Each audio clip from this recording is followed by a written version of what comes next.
The sound of camera shutters echoes like a distant storm rolling through the cavernous Senate hearing room. Every click feels like a countdown, like something big is about to break. Reporters lean forward in their seats, their laptops already open, fingers hovering over keyboards. They trade glances, eyebrows raised silently, asking the same question, is today the day? The fluorescent lights above are harsh, clinical, stripping away warmth and leaving nothing but raw detail. You can see it all, the tightness around a jaw, the nervous twitch of a hand, the glimmer of sweat on a temple. On the left, political allies sit like soldiers, awaiting orders, their expressions sharp, their backs straight. On the right, opponents lounge with calculated arrogance, crossing their arms, exchanging smirks that say, "We've already won." The air feels heavy, pressing down on every chest in the room. It's not dust, it's expectation. And somewhere beneath that lingering invisible is the unmistakable scent of fear. Outside the massive double doors, footsteps approach, steady, unhurried. Each step lands like a drumbeat, pulling every gaze toward that entrance. The heavy wooden doors swing inward, and she steps into the room. Her blonde hair is perfectly styled, not a strand out of place. The navy blue suit hugs her frame with quiet authority, the crisp white blouse underneath catching the light. In her right hand, she carries a slim crimson leather portfolio. It looks ordinary, but somehow it draws the eye like a warning flare. She doesn't rush. Every step is measured, deliberate, the kind of walk that says she knows exactly where she's going and exactly what she's about to do. Her eyes sweep the room, not with panic, but with the calm, unblinking focus of someone who has already read the ending to this story. Allies straighten in their seats. Opponents stiffen, some feigning disinterest, others unable to look away.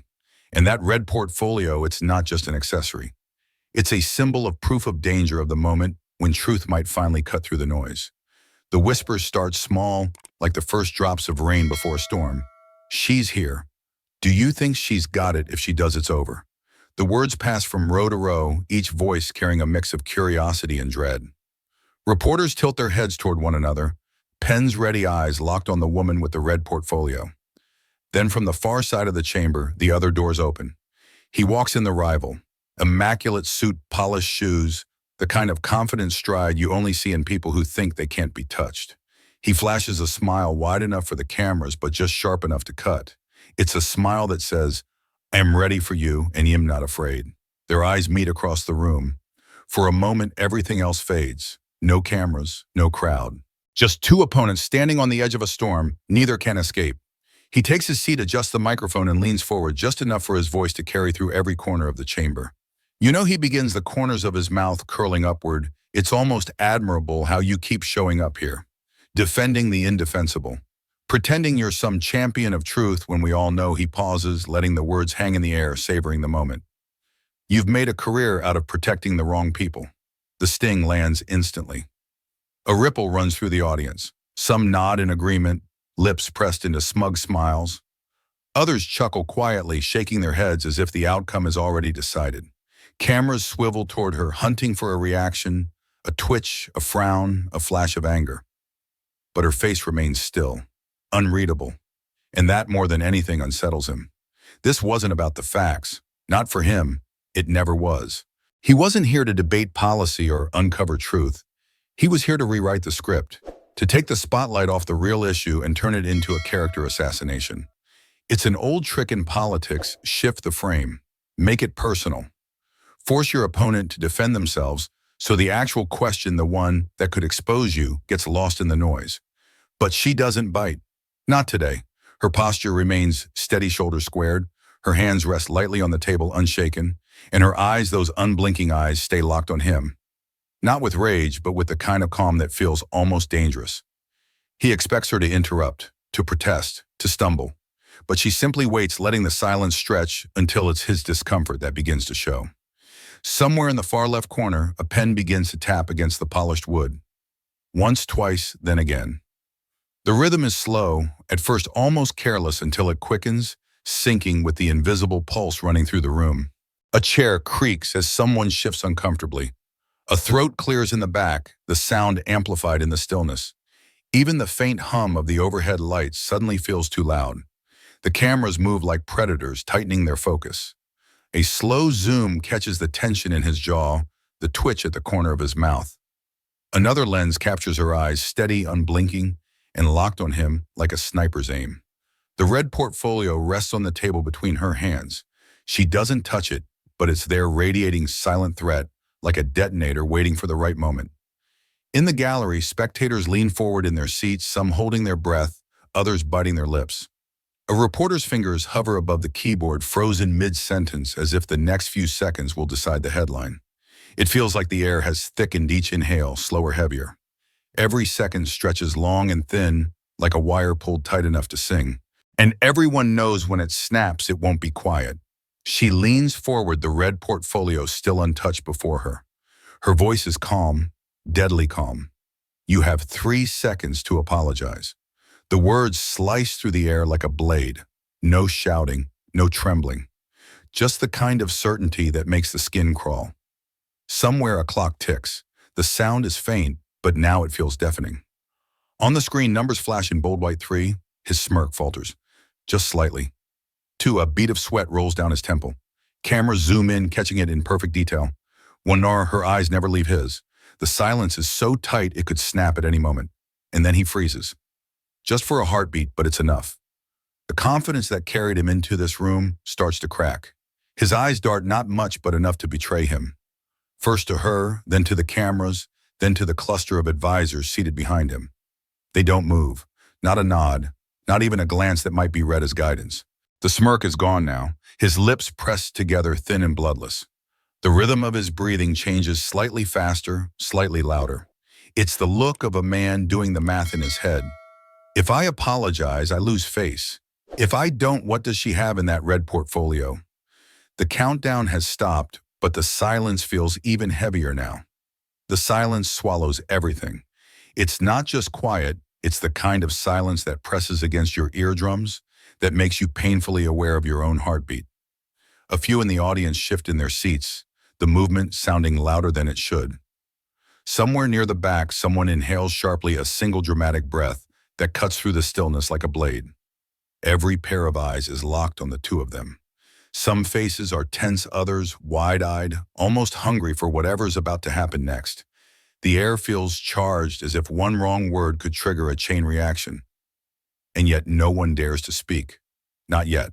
Her hands move at last, not rushed, not hesitant. Every motion is precise, like a surgeon making the first incision. Fingertips brush the smooth leather, and the faint creak echoes far louder than it should. Somewhere a camera shutter clicks, but even that seems muted under the weight of the moment. She places the portfolio squarely in front of her, aligning it perfectly with the edge of the table. One thumb rests on the clasp. She doesn't open it yet. Instead, her eyes lock with his, steady, unflinching, as if silently giving him one last chance to speak. He doesn't. The click of the clasp breaking open slices through the air. She parts the flaps slowly, deliberately, revealing just the shadow of what's inside. Every head in the room leans forward by instinct, as though pulled by a magnetic force. From the depths of the red leather, she draws a single sheet of paper. Not a folder, not a stack, just one sheet. Crisp white edges, sharp, the kind of paper that belongs in legal archives, not on live television. She turns it with care, placing it so the words face him. His gaze drops to the page. For a heartbeat, his expression holds. And then the change is instant. The smile is gone. His lips part slightly, jaw loosening. His eyes flicker with something the cameras pick up immediately: fear. The room doesn't know what the document says yet, but they can feel it. Something in that paper just shifted the balance of power. This, she says, tapping the document once with her finger, is from 12 days ago. Signed, witnessed, and notarized. She doesn't say what it is, not yet. But her eyes stay locked on him, watching the color drain from his face. The audience shifts, restless. A whisper snakes through the back rows. What's on it? What does she have? She lets the silence grow before speaking again. You know what this means? She says softly, almost like a private conversation, except every microphone in the room catches it perfectly. The danger isn't in what she's revealed. It's in what she's holding back. And that makes it even worse. Just minutes ago, she was the target under fire, every word picked apart, every gesture questioned. Now she owns the room. The shift is almost physical. You can see it in the way people sit up straighter, in the subtle nods from those who moments ago were smirking at her expense. Even the cameras seem to turn toward her like sunflowers chasing the light. He avoids her gaze, now his hands clasped too tightly on the table. The confidence that once filled his voice has evaporated. In its place, silence and the awareness that he is no longer in control. The audience senses it too. The whispers change tone, no longer mocking, but speculative. Some even look at her with something close to respect. In politics, power shifts fast.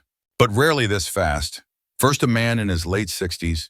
His back is straight, his uniform jacket faded but immaculate. Metals glint faintly under the harsh lights. He walks with the slow, deliberate steps of someone who has carried both honor and loss. Beside him, a woman clutching a framed photograph to her chest. Her fingers are white from the pressure. In the photo, a young man smiles in uniform, forever frozen in a moment before tragedy. The room shifts, conversations die mid-sentence. She doesn't speak at first, neither does he. They simply stand there, letting their presence speak louder than any opening statement. And when they finally do, his voice is gravel rough from years in battles. I fought for a country I believed in. But what happened to my friend's son should never happen in America. The woman's voice cracks on the second sentence. They told me my boy's life didn't matter enough for justice. You could feel the weight drop over the room like a heavy curtain. No one looks away. This is not just about politics. It's not about party lines or who wins the next election. She gestures toward the veteran and the grieving mother. It's about him who wore the uniform when his country needed him. And it's about her who buried her son before she ever should have. Her words hang in the air, raw and unvarnished. If we ignore their stories, we're not just turning our backs on them, we're turning our backs on the very idea of justice. You can see the shift in the audience. Eyes soften. Some lower their gaze, uncomfortable with their own silence. Others nod slowly, as if admitting a truth they've been trying to avoid. For the first time since the hearing began, the majority of the room is with her. His posture has changed shoulders, hunched chin tucked slightly down. The fire that once lit his eyes is gone.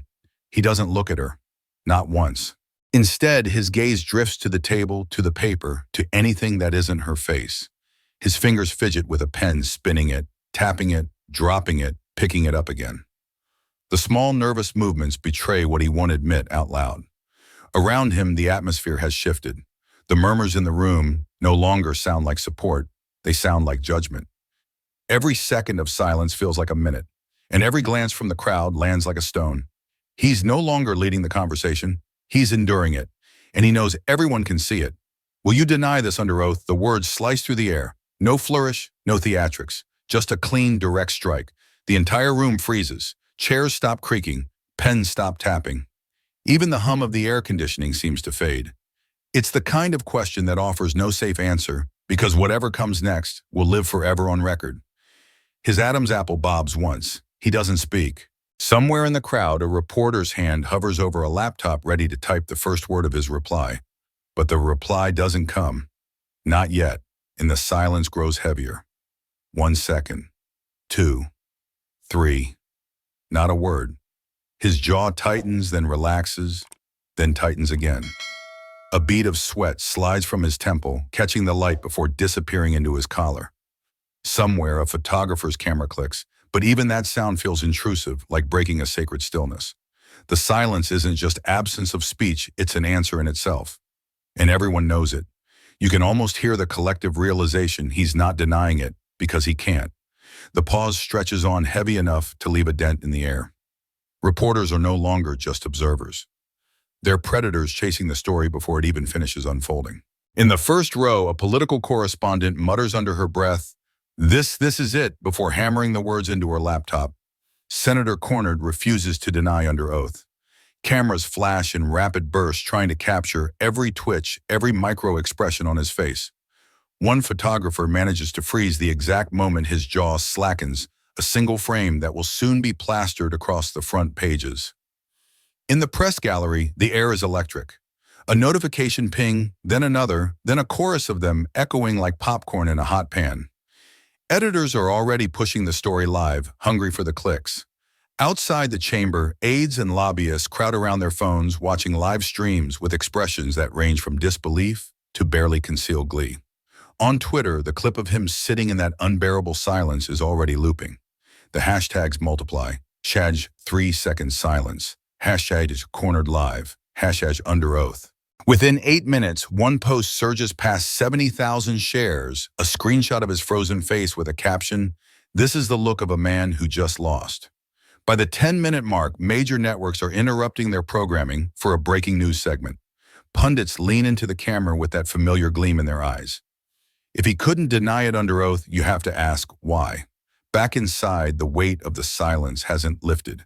But beyond these walls, the firestorm is already out of control. She rises from her seat without a glance at him. The chair scrapes softly against the floor, a small sound swallowed by the chaos erupting around her. Cameras flash in blinding bursts.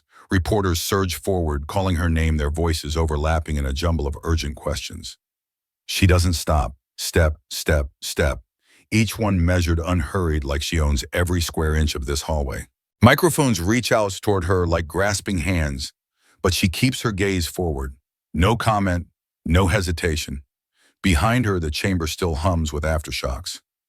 In front of her, the exit doors loom large, opening into a wall of even more cameras. And through it all, her stride never falters. She slips into a side corridor away from the crush of reporters. A trusted ally is waiting there, someone who's seen every battle, every bruise. "Do you think you've won?" they ask, voice low but eager. She pauses, glancing back toward the hearing room. Then slowly a smile curves her lips. "I didn't come here to win a fight," she says, her voice calm, certain. "I came here to change the entire game." The words hang in the air, sharper than any headline, because everyone in this building knows she just might. The camera doesn't follow her. Instead, it lingers on the empty doorway she just passed through, light spilling across the floor where she once stood. Slowly, the image fades to black. VO calm, deliberate, every syllable landing with weight. Sometimes 3 seconds of silence and the right words spoken at the right moment are enough to make the world stop and listen. The silence that follows isn't empty, it's full. Full of the echo of her voice, full of the image burned into everyone's mind. Then faintly at first, a low swell of music rises. Not triumphant, but resolute. The kind of score that says this isn't the end, it's the beginning. White text fades in over the black screen. "If this moment moved, you share it. Let the world see what truth looks like." The words stay for 3 beats, long enough for the viewer to feel them, not just read them. The music holds one final note. Fade out. In life, moments of truth don't always come with a loud bang. Sometimes they arrive in silence. The power to change a situation isn't always about shouting the loudest or striking the hardest. It's about knowing when to speak, what to say, and having the courage to stand firm when the world is watching. 3 seconds of bravery can be worth more than years of compromise. If this story made you feel something, if it reminded you of the power of truth, hit that subscribe button and turn on notifications. We share real stories. The mainstream won't show you stories that inspire, challenge, and remind us what we stand for. Join our community and let's keep the truth alive together.